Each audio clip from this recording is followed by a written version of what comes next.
Hope. I sell on Etsy and various other places, so thank you for tuning in. And today I just want to show you, I'm just giving this little wooden dolly here a little bit of a spruce up. So she's from the 1950s, so I thought, well, it's about time she had her dress cleaned. So what I've done is given it a nice wash, and then I also ran it through a tea stain just to sort of enhance the colours again a bit. So I always find tea staining is good if you don't really want to change the look of some old fabric, but you just want to sort of give it a new bit of vibrance. And this tea had a slight pinkishness to it. I can't remember what type of tea it was, but anyway, it looked quite pinky, so that was extra nice. And also what I did, this is not her original dress. I've kind of done a bit of a swap. I absolutely love these little dolls. I don't know about you, but there's something nice about just a simple old wooden penny doll. I think it's just the simplicity of them. I like wooden dolls because the older they get, the better they get. They improve on aging because they're wood and they're organic and they're natural. So, you know, I love all dolls. I've got a lot of vinyl dolls and plastic dolls, but I love collecting wooden dolls because through the ages, they're the ones that are really going to still maintain their pristineness. You know, they're not going to discolor or sink or collapse, and you know, wood is wood, so I'll say no more. And I also just like the simplicity of a nice wood turned carving, so it's not overly worked. For me, I love wood, so I love the grain of the wood, and I think if it's a wooden doll, it should be celebrated as wood and kept simple. You know, it's just a personal thing. If something is too chiseled in wood, sometimes it can sort of take away the fact that it's made from wood. You know what I mean? It should be just sort of a nice minimalist sort of shape and stuff. Anyway, that's just my preference. You might feel differently, but this is the dolly I'm doing. She's also got some pantaloons and a little slip there. And one little tip, as I was saying, this is not her original dress. Her original dress was a lot longer, so I put in a little pin tuck here, pin tuck pleat, and that shortened the length of the dress. Rather than shortening it from the hem, it gives it a nice sort of little decoration and a bit more of a sort of Victorian style. It kind of helps it to stand out. Now, one little tip which I like to use is if you damp an old dress or something like that, and when you dry it, if you just sort of squeeze it and wring it like that and let it dry, kind of scrunched up, it just sort of gives it a nice sort of pleating. And or do it with new fabric, like patchwork fabric can sometimes be very stiff for a doll, but if you wash it and then scrunch it a bit, it just gives it that nice aged look. It's something I like to do a lot. So, and I've got quite a collection of these dolls. I've actually done a whole video about them, and depending on when you see this video, it may or may not already be listed, but currently, as of now, I will be listing it sometime between now and the end of the year. So do subscribe and stay tuned, because I've got a whole video all about these particular dolls. I just love them. They're just little penny dolls here from the 1950s. And I've also wanted to show you some very special dolls, which are the ones that I make. So these are my own version of penny dolls, and they're string jointed and they're all wood. The wood is all wood. So that's why you might not have seen them around on the internet before, because I've only kind of recently started selling them this year, and I've been selling them through Etsy, and I sold a lot last Christmas, and I've held them back all year, and I think it's time to release some more again. And what I love to do, you can see a lot of them have a little quote on the side. There you go. So I've got listings. I'll put listings underneath this video because they're actually listed on eBay. Now, this is partly what I want to talk about in this video. Reason why I decided this time round to sell on eBay. Now, I've been selling since 2007 on Etsy, and I sell pattern downloads, digital downloads, and Etsy is absolutely perfect. If you're a seller, you'll know how smooth that whole process and transaction can be for digital downloads. But over time, when it's come to physical goods, gosh, the good old days. So as I say, 2007, just after Etsy started, so I was really right at the beginning of Etsy.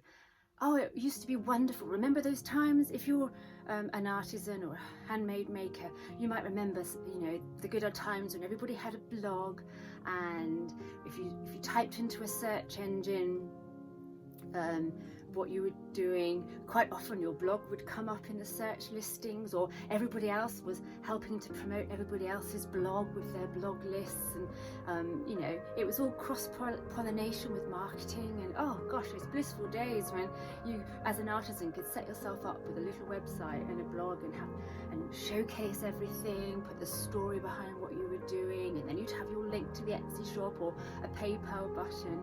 Everything just flowed, and it didn't actually cost a lot of money. Well, as we know, the internet has changed dramatically over the past few years, and personally I have found it harder and harder to stand out on the internet. And I've, you know, 2007, that's a long history of internet selling, and yeah, it hasn't got any easier. What I found is the selling portals become more and more narrow. And we know the big guys, you know, Amazon, eBay, you know, and Etsy for handmade. But I found the last couple of years, and I know a lot of you have too, with Etsy. I love Etsy, don't get me wrong, I love Etsy. And if you're doing well on Etsy, that's fantastic, because I'm doing well on Etsy too, and you know, it's my lifeblood. But I just want to try eBay again, because for physical items, if you're not living in the United States, and correct me if I'm wrong, or share your own experiences in comments, but being in England, Etsy's push to have sellers offer free shipping is just not feasible if you're not living in the United States, because it's so much of a shipping cost for the seller to absorb. And I know they say, oh, well, absorb some of it into the price of your goods.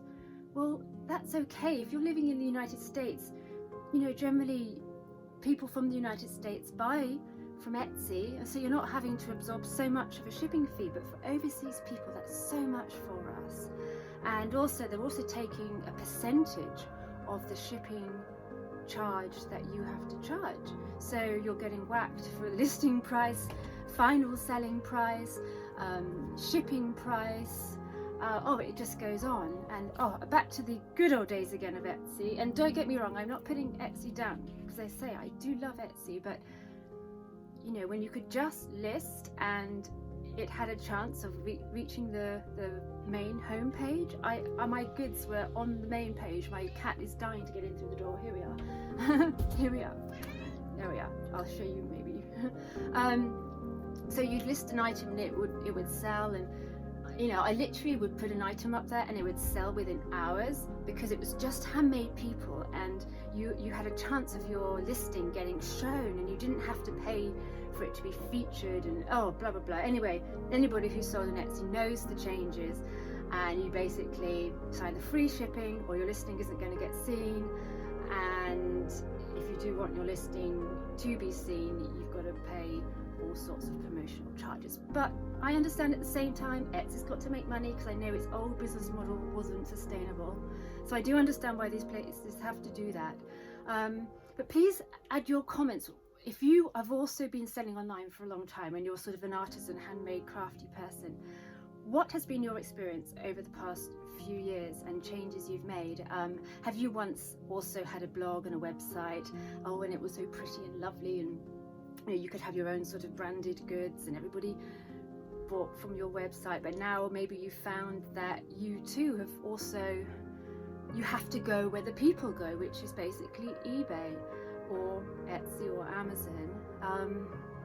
So that's why I've chosen eBay currently as my selling portal, because for physical items, I think it just has that extra little bit of flexibility above Etsy. And okay, it's not the most glamorous place to sell our own handmade goods, you know, but as I say, reality is reality, and I've stopped trying to wish for this lovely little website again where, oh, you know, people will search into Google and then they'll come to the website and it's all beautiful. It's just not realistic in these current times, because individual websites don't show up in Google listings. and because the internet's so customized because of the cookies and things, everybody when we all type in things into the internet, we'll all get up different search items. So our internet experience is all customized into ourselves. So it's not like, you know, if you type in, say, wooden doll, you'll all come up with the same wooden doll searches. So Pinterest, Amazon, eBay, Etsy, time and time again, they're just the things that seem to come up on the first pages of Google. So therefore, I'm going to where Google sends people, which is eBay. So I've let go of all that kind of current lovely website, blah, blah, blah, blah. This means people will see goods, and it's also fun to accept offers. You know, you can play around with offers. So, you know, I like that. I like it when people contact me and make an offer, and because then you also get a better idea of what people are prepared to pay. And it's quite astonishing, really, the diversity of prices.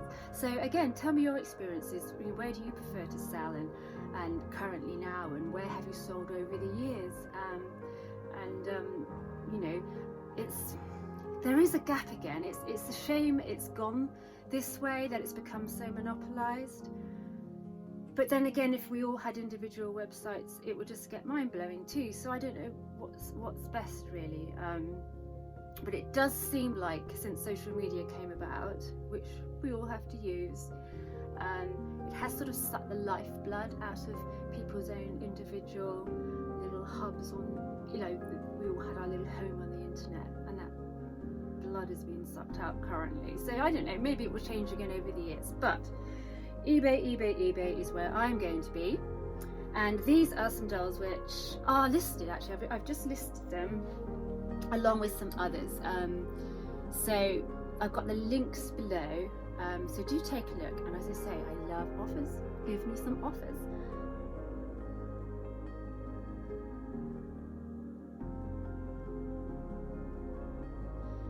So anyway, eBay is what it is for me anyway. So I love, as I say, I love the fact that you can get offers, and you can, you know, you can have a bit of communication, and you can adjust your prices.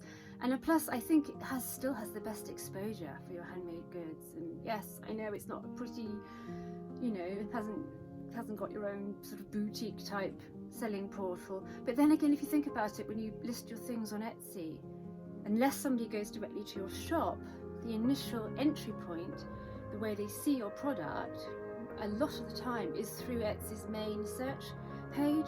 So again, your product's going to be amongst everybody else's, and I don't see how that's really a lot of different from eBay, really. And so it's going to be interesting. It's going to be interesting over the next couple of years to see where the internet goes.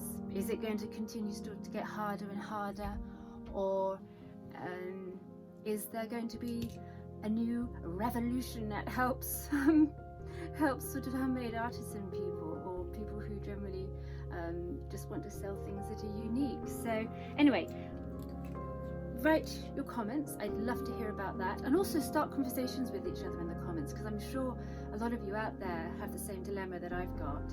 And do check out what I'm listing here. There's a lovely doll I haven't got showing here, but she's got a lovely sort of pin-striped dress. She's just like out of Beatrix Potter. I particularly love her. So anyway, let me know what you think about where you're selling and where you think the internet is at, and your experiences selling on eBay, Etsy, or your own website. I'd love to hear, and do check the links out below. So I'd love to know what you think of these. Thank you.